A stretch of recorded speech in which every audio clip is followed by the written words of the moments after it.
Uno siempre toma como modelo Europa de sociedades con gran cohesión social.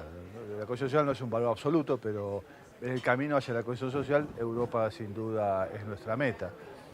Y cuando uno mira a Europa, ¿cuál es la diferencia con América Latina? Bueno, que Europa cobra impuestos y lo usa de tal manera que mejora la equidad y la cohesión social. No es lo mismo que cohesión social, uno puede tener sociedades relativamente buenas en términos de equidad, pero no cohesionadas, y ahí me parece que en América Latina hay que pensar de manera conjunta objetivos de recaudar impuestos en nivel y estructura adecuadas con cómo usarlos. Mirá, ahí el problema que tenemos es que América Latina es mucho más heterogéneo que Europa, ¿no es cierto? Entonces, los retos para algunos países no son los mismos que otros.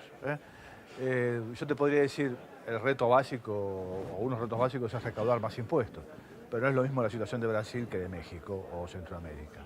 En general, los países tienen que recaudar más impuestos, para algunos es una operación en el margen y continuidad de lo que está haciendo, para otros es dar vuelta a las finanzas públicas. Es recaudar más, recaudar mejor.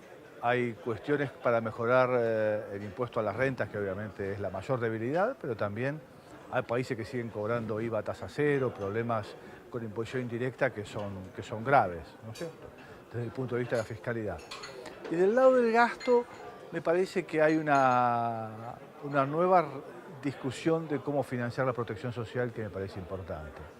Dije recién lo de salud, creo que es el sector más complicado, que desde el financiamiento se puede hacer mucho. En pensiones, si bien hay mucha discusión, la cobertura sigue siendo muy baja.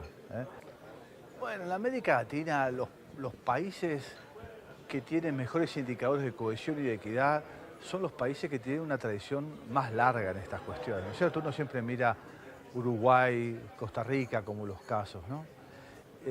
Son países más pequeños, territorialmente menos complicados, es un tema que no hablé antes, pero es un tema importante. Los países más extensos tenemos más problemas, porque la desigualdad no es solo entre personas, entre hogares, sino también entre territorios.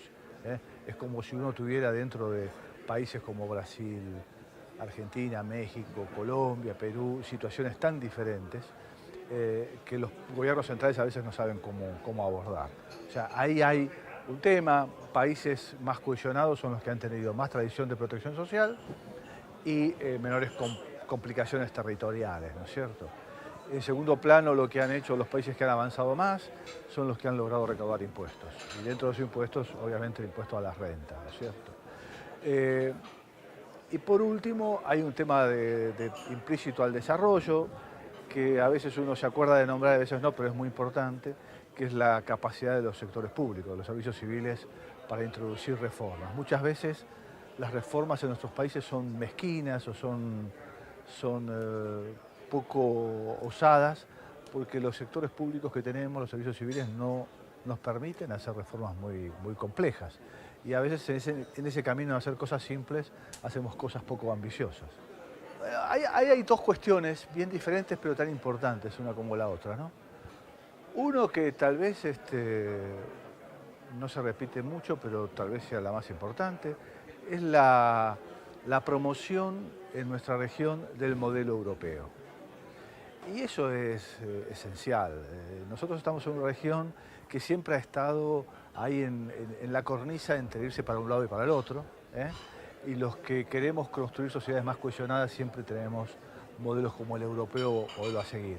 Entonces, la difusión del modelo europeo, incluso en momentos de crisis, ¿no? Porque las bondades del modelo se ven básicamente en los momentos difíciles, pero la forma en la cual Europa está enfrentando la crisis también es un modelo para nosotros. Eso es un aspecto. El otro aspecto son las cuestiones particulares, las cuestiones de discusión que se están dando en estas mesas sobre qué hacer con los impuestos, básicamente, con la reforma de salud, reforma de protección social, etcétera, que también dan pautas y hay transferencia de experiencias muy ricas, no solo Europa, América Latina, sino el apoyo que está dando Europa a las transferencias de experiencias dentro de América Latina, administración tributaria, transferencias a los hogares, etcétera, es de suma importancia.